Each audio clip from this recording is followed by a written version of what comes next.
Excellence. इस lecture में हम लोग स्टडी करेंगे जंक्शन कैपेसिटेंस की, ठीक है। तो देखिए जंक्शन कैपेसिटेंस, तो आप लोगों को नाम से समझ में आ रहा होगा कि ये क्या है, कैपेसिटेंस है, ठीक है।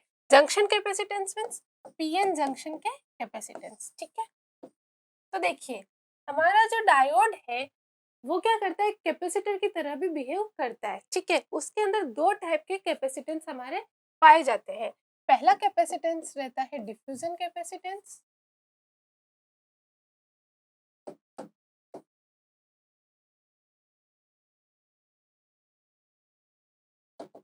और दूसरा रहता है जंक्शन कैपेसिटेंस।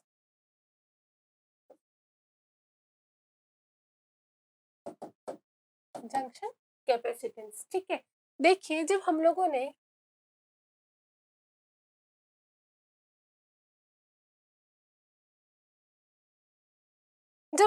फॉरवर्ड बायस और रिवर्स बायस की स्टडी की थी, तो हम लोगों ने ये देखा था कि फॉरवर्ड बायस के अंदर क्या हो रहा है, यहाँ से चार्ज यहाँ जा रहे हैं, ठीक है।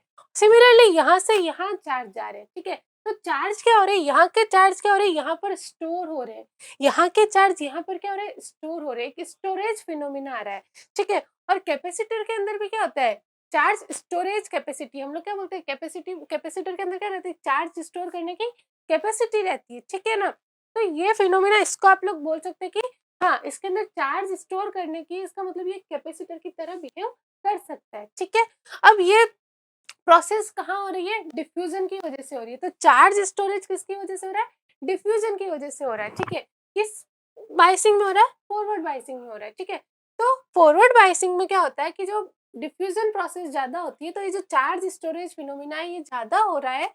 तो इसके अंदर जो आपका एक कैपेसिटेंस होगा उसको हम लोग नाम दे देंगे डिफ्यूजन कैपेसिटेंस, ठीक है। इसकी वजह से फॉरवर्ड बायस में डायोड जो है कैपेसिटेंस की तरह एक्ट करेगा, उसको हम लोग बोलेंगे डिफ्यूजन कैपेसिटेंस, ठीक है। दूसरा कैपेसिटेंस कौन सा था, जंक्शन कैपेसिटेंस, ठीक है। देखिए ये मेनली डोमिनेंट होता है रिवर्स बायसिंग के अंदर। हमारा कैपेसिटर, पैरेलल प्लेट कैपेसिटर आप लोगों ने स्टडी किया होगा, उसमें क्या रहता है, दो प्लेट्स रहती है पैरेलल में, बीच में डाइलेक्ट्रिक फिल होता है, और उसकी कुछ डी रहती है जो उन दोनों के बीच की डिस्टेंस रहती है, दोनों प्लेट के बीच की डिस्टेंस, ठीक है ना। और C इक्वल्स टू आपका होता है एप्सिलॉन A बाई डी। ऐसा हम लोगों ने स्टडी किया है। तो इसके अंदर देखिए कि ये जो P और N साइड की जो ये है हमारे डिप्लेशन विथ के, ये जो दोनों जंक्शन है, हमारी एजेस है डिप्लेशन विथ की, तो ये क्या हो गया, पैरेलल प्लेट की तरह वर्क करेगी, ठीक है। इसके अंदर बीच में डाइलेक्ट्रिक नहीं है, बट बीच में चार्जेस तो है, ठीक है। कैपेसिटर के अंदर भी बीच में पैरेलल प्लेट के इसके अंदर क्या होता था, चार्जेस रहते हैं, ठीक है ना। तो सिमिलरली यहाँ भी क्या है, चार्जेस है। तो ये जो रिवर्स बायसिंग के अंदर ये जो डायोड होगा, ये एक पैरेलल प्लेट कैपेसिटर की तरह क्या करेगा, वर्क करेगा, ठीक है ना। तो इस कैपेसिटेंस को हम लोग नाम दे देते हैं जंक्शन कैपेसिटेंस। क्यों, क्योंकि मेनली कहाँ हो रहा है, जंक्शन के अंदर हो रहा है, मेनली जो हमको कहाँ से मिल रहा है, जंक्शन से मिल रहा है, तो इसका नाम दे दिया जंक्शन कैपेसिटेंस, ठीक है। तो फॉरवर्ड बायस में ऐसा नहीं है कि जंक्शन कैपेसिटेंस होता ही नहीं है, या फिर रिवर्स बायस में डिफ्यूजन कैपेसिटेंस होता ही नहीं है, होता है, बट डोमिनेंस वाली बात आ जाती है कि इसमें डोमिनेंट कौन करता है, फॉरवर्ड बायस में डिफ्यूजन कैपेसिटेंस, और रिवर्स में कौन करता है, जंक्शन कैपेसिटेंस, ठीक है ना। तो डिफ्यूजन कैपेसिटेंस कहाँ आप लोगों का कर रहा है डोमिनेंट, फॉरवर्ड बायस में, और जंक्शन कैपेसिटेंस कहाँ कर रहा है, रिवर्स बायस में, ठीक है। तो बस इनका कुछ फॉर्मूला है वो हम लोग देख लेते हैं। जंक्शन कैपेसिटेंस का तो डेरिवेशन है, तो उसकी हम लोग स्टडी कर लेते हैं। देखिए आपका जो कैपेसिटेंस रहता है वो क्या रहता है, D Q by D V, means आपने कितना वी में चेंज किया, उसके रेस्पेक्ट में आपके चार्ज में कितना चेंज हुआ, यही तो आपका कैपेसिटेंस होता है। C equals to Q by V, Q equals to C V होता है, वहां से आ गया, ठीक है। हमारे जो ये डायोड है उसमें चार्ज का जो टोटल चार्ज है वो कितना है, Q A into X N node into N D, ये हम लोगों ने स्टडी किया हुआ है। क्या एन डी तो क्या हो गई, पर सेंटीमीटर क्यूब आपकी डोपिंग कंसंट्रेशन कितनी है, वो ए इंटू एक्स नोड क्या हो गया, वॉल्यूम, पूरा वॉल्यूम आ गया एन साइड का। इसका मतलब ये पूरी क्या हो गई कि पूरे एन साइड के अंदर आपके कितने क्या है, चार्ज प्रेजेंट है, ठीक है, या फिर कितने चार्ज कैरियर्स प्रेजेंट है, जो number of charge carrier present है एट एन साइड, वो कितने हो गए, A X node into N node N D, ठीक है। यही हम लोगों ने देखा था पहले भी, फिर हमने ए से ए कैंसिल आउट कर दिया था, और ये इन दोनों को हम लोगों ने इक्वल प्रूव किया था, ठीक है ना। तो ये मैं एक्सप्लेन कर चुकी हूँ। और ये कितने हैं, total number of charge career, और क्यू क्या है, एक चार्ज कैरियर का चार्ज, तो टोटल चार्ज आ गया ये, ठीक है, ये आ गया हमारा। और इतना ही हमारा पी साइड में हम लोगों ने पी साइड के लिए कैलकुलेट कर लिया कि पी साइड के लिए कितना होगा, ठीक है। तो ये हमारा टोटल चार्ज हमारा क्या हो गया, प्रेजेंट हो गया, ठीक है। ये टोटल एन साइड का नहीं, जो टोटल एन साइड में जो डिप्लेशन विथ है वो मतलब 0 से लेके एक्स एन नोड तक हमारी जो विथ है उसके अंदर कितना पॉजिटिव चार्ज है उसकी वैल्यू, ठीक है ना। क्योंकि हमने यहाँ पर किससे मल्टीप्लाई किया इसको, एक्स एन नोड से। एक्स एन नोड हमारी क्या थी, जो डिप्लेशन विथ थी किस साइड, एन साइड, ठीक है। जंक्शन के बाद से लेके एन साइड तक की जो इसकी विथ थी वो थी, ठीक है। तो ये हमारा टोटल पॉजिटिव चार्ज आ गया कहाँ पर, आपके एन साइड रीजन में जो डिप्लेशन विथ आ रही है उसका। और ये टोटल नेगेटिव चार्ज आ गया किधर, जो आपकी डिप्लेशन विथ है पी साइड में वहां का, ठीक है। तो देखिए अब हमारा एनडी का जो एक्स एन नोड है या एक्स पी नोड है, इनके फॉर्मूले हम लोगों ने देखे थे। एक्स एन नोड कितना था, X N node equals to था आपका W into N A divide by N A plus N D. ये हम लोगों ने स्टडी किया है, तो बस इसी फॉर्मूले को यहाँ पे पुट किया है। देखिए Q A as it is आ गया, ठीक है, N D as it is आ गया, ये रहा, ठीक है। एक्स एन ओ की जगह क्या आ गया, W N A divide by N A plus N D, ठीक है। अब सिमिलरली यहाँ भी ऐसा ही करेंगे तो यही आएगा, यहाँ पर भी Q A N A as it is आ जाएगा, Q A N A X P naught की जगह क्या आ जाएगा, N D into W divide by ये, तो ये आ गया। तो दोनों से हमारा सेम रिजल्ट आने वाला है। तो हम लोग कैलकुलेशन स्टार्ट करते हैं। तो अब देखिए जो आपका ये चार्ज हो जाएगा, ये हमारा क्या हो गया, अब हम लोगों ने क्या किया, डब्ल्यू का फॉर्मूला रख दिया। डब्ल्यू का फॉर्मूला हम लोगों ने पढ़ा था under root of 2 epsilon by Q into V nought, और जो आपका ब्रैकेट में था 1 by N A plus 1 by N D. और 1 by N A plus 1 by N D को आप लोग क्या लिख सकते हैं, N A plus N D divide by N A by N D. तो जब डब्ल्यू की वो वैल्यू आप लोग यहाँ पुट करोगे तो कुछ आपके कैंसिल आउट हो जाएंगे और आपका रिमेनिंग जो पार्ट बचेगा वो ये बचेगा, ठीक है। Is this clear. अब हम लोगों ने वहां पर वी नोट आता था, हम लोग ये कर रहे हैं जंक्शन कैपेसिटेंस की स्टडी कर रहे हैं। जंक्शन कैपेसिटेंस या फिर हम लोग बोल सकते हैं फॉरवर्ड कैपेसिटेंस, ठीक है ना। तो हम लोगों ने वीबीआई लिया है, तो ये जो वीबीआई है इसके अंदर अब क्या कर दिया हम लोगों ने, रिवर्स बायस में कर रहे हैं तो प्लस वी ले लिया, ठीक है। अगर आप लोगों को यही स्टडी फॉरवर्ड बायस में करनी है तो आप यहाँ पे सिंपली क्या करेंगे, माइनस वी रख देंगे, ठीक है। यहाँ पर अब सेम चीज होगा, बस आप लोग यहाँ पर क्या कर देंगे, माइनस का वी रख देंगे, ठीक है ना। तो यहाँ पर मैं सब जगह क्या कर देती हूँ, प्लस वी कर देती हूँ, ठीक है। क्योंकि मैं आप लोगों को रिवर्स बायस का केस बता देती हूँ। फॉरवर्ड बायस में भी ये रहता है, ये जंक्शन कैपेसिटेंस बस बहुत कम रहता है उसकी वैल्यू, ठीक है। तो देखिए ये हो गया। अब हम लोगों को क्या करना है, आपका कैपेसिटेंस कितना होता है, जो जंक्शन कैपेसिटेंस होता है वो dq बाई dv होता है। तो हमारे पास अभी यहाँ पर कौन सा वोल्टेज है, हम लोगों ने इसको रिवर्स बायस किया, तो जो बैरियर पोटेंशियल में क्या है, इंक्रीमेंट हो गया, प्लस वी लग गया, तो सब जगह वी बी आई, ठीक है ना।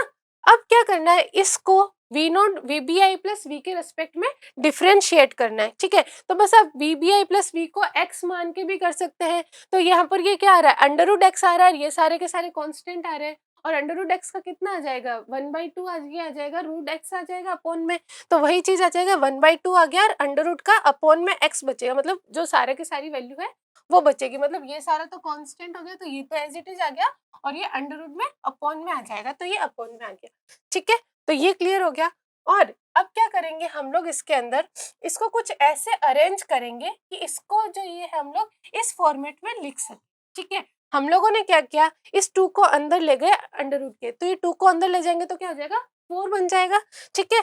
और आप लोगों का जब ये बन जाएगा तो इसको कंपेयर करोगे W के फॉर्मूले से, तो आपको पता चलेगा कि ये आपका W का जो फॉर्मूला है अंडर रूट वाला 2 एप्सिलॉन वाला, वही आपका ये क्या बन जाता है, फॉर्मूला बन जाता है, ठीक है।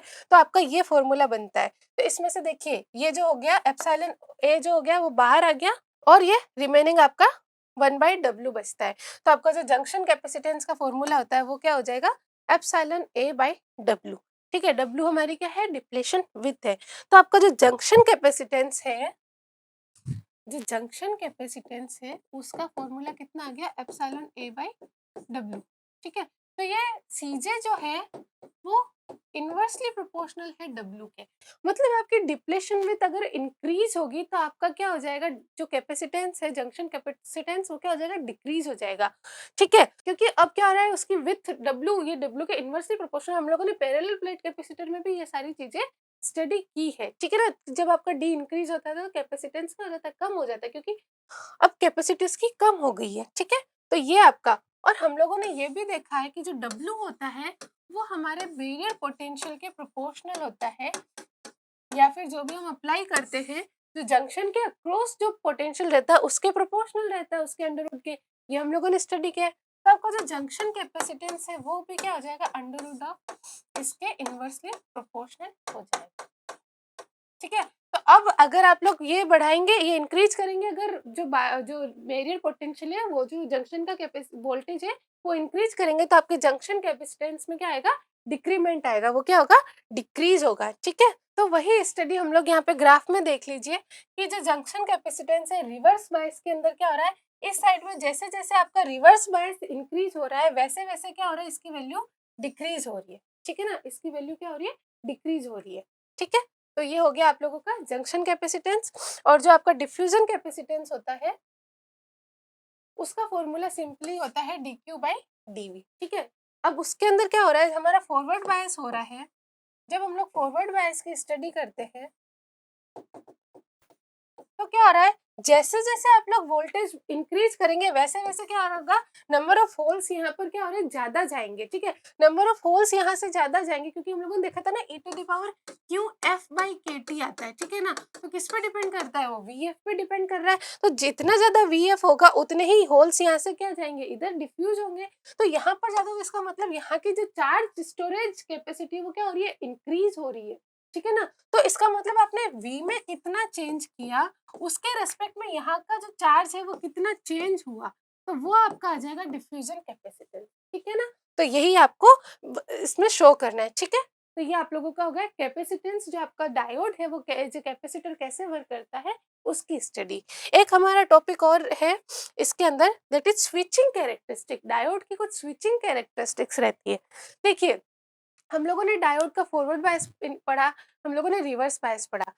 कई बार क्या होता है, डायोड को फॉरवर्ड बायस से रिवर्स बायस में स्विच करना पड़ता है। सपोज कोई एक हमारा डायोड है, उसको फॉरवर्ड बायस किया है हम लोगों ने। ठीक है, उसको फॉरवर्ड बायस किया और सडनली हम लोग क्या करते हैं कि ये बैटरी रिमूव करके यहाँ पे रिवर्स बायस में इसको लगाते हैं। तो ये सडनली क्या हुआ, फॉरवर्ड बायस से रिवर्स बायस में, या फिर ऑपोजिट भी कर सकते हैं कि सपोज ये रिवर्स बायस में लगा है और एकदम से इसको क्या कर दिया हम लोगों ने, फॉरवर्ड बायस कर दिया। तो ऐसे केस में क्या होता है, फॉरवर्ड बायस में तो हमको पता है कि करंट क्या होती है, एक्सपोनेंशियली इंक्रीज होती है, और रिवर्स बायस में हमको पता है कि बहुत कम करंट फ्लो होती है। ठीक है ना, अब एकदम इसमें बहुत ज्यादा करंट फ्लो हो रही थी और एकदम से करंट कम फ्लो हम करवाना चाहते हैं, या फिर एकदम कम फ्लो हो रही थी और हम लोग एकदम से इसमें स्पीड में बहुत ज्यादा करंट अमाउंट में फ्लो करवाना चाहते हैं। तो ऐसा क्या होता है कि पॉसिबल नहीं होता है।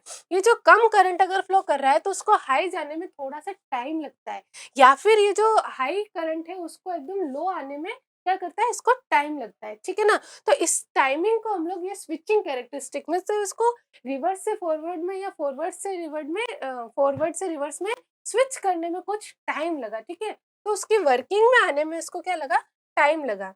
ठीक है, तो इसका ग्राफ ऐसा होता है कि सपोज करो कि पहले आपका जो डायोड था वो फॉरवर्ड बायस के अंदर फ्लो हो रहा, फॉरवर्ड बायस था और फॉरवर्ड बायस में आपकी कुछ करंट फ्लो हो रही थी आई।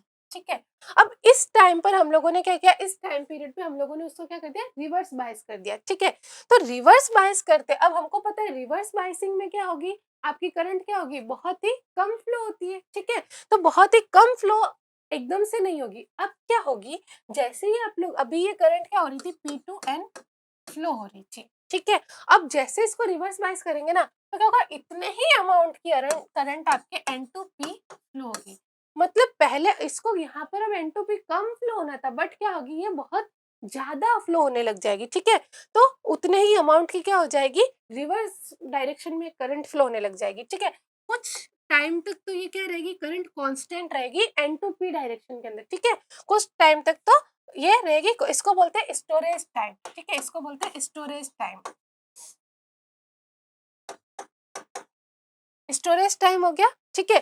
कुछ टाइम तक तो ये स्टोरेज, फिर एक पॉइंट ऐसा आएगा कि ये अब क्या होगी, डिक्रीज होना स्टार्ट होगी। तो अब ये डिक्रीज होना स्टार्ट हुई और फिर एक पॉइंट ऐसा आएगा कि ये क्या हो जाएगी, आपके जो आई नोड, हमारा जो डिजायर्ड है, हमारी आई नोड उतने अमाउंट में क्या होने लग जाएगी, फ्लो होने लग जाएगी। तो आई से आई नोड आने में इसने टोटल इतना ट्रांजिट टाइम लिया, इसने कितना, टी लिया, टीएस प्लस टी, ठीक है। तो ये हमारा ट्रांजिशन टाइम रहता है, ठीक है। तो ये आपका ट्रांजिट टाइम हो गया, ये स्टोरेज टाइम हो गया, और ये पूरा आपका हो गया T R R equals to हो गया T S plus T T, that is reverse recovery time, ठीक है। रिवर्स रिकवरी टाइम हो गया स्टोरेज टाइम प्लस आप लोगों का ट्रांजिट टाइम कितना है, ठीक है। तो ये कैसे हो रहा है, ये समझ में आ गया, इसमें कुछ तो ऐसा होता क्यों है, देखिए जब हम फॉरवर्ड बायस करते हैं ना, तो क्या होता है, फॉरवर्ड बायसिंग में क्या होता है, यहाँ के होल्स यहाँ गए, ठीक है, और यहाँ के इलेक्ट्रॉन्स यहाँ गए। अब यहाँ पर नंबर ऑफ होल्स इंक्रीज हो गए, यहाँ से होल्स इलेक्ट्रॉन जो थे पहले के अमाउंट में इंक्रीज हो गए। जैसे हम लोग रिवर्स बायस करते हैं, तो रिवर्स बायसिंग में क्या होता है कि जो होल्स है, जो माइनॉरिटी है, उनका ही तो फ्लो होता है। तो ये होल्स क्या आते हैं, इधर फ्लो होना स्टार्ट करते हैं, ये इलेक्ट्रॉन्स इधर फ्लो होना स्टार्ट करते हैं, ठीक है। तो अब क्या होगा कि यहाँ पर नंबर ऑफ होल्स क्या है, ज्यादा है, ठीक है, जितने आपने इधर से इधर भेजे थे उतने हैं। तो अब क्या हो रहा है, रिवर्स डायरेक्शन में उतने ही होल्स और उतने ही इलेक्ट्रॉन फ्लो होने लगे।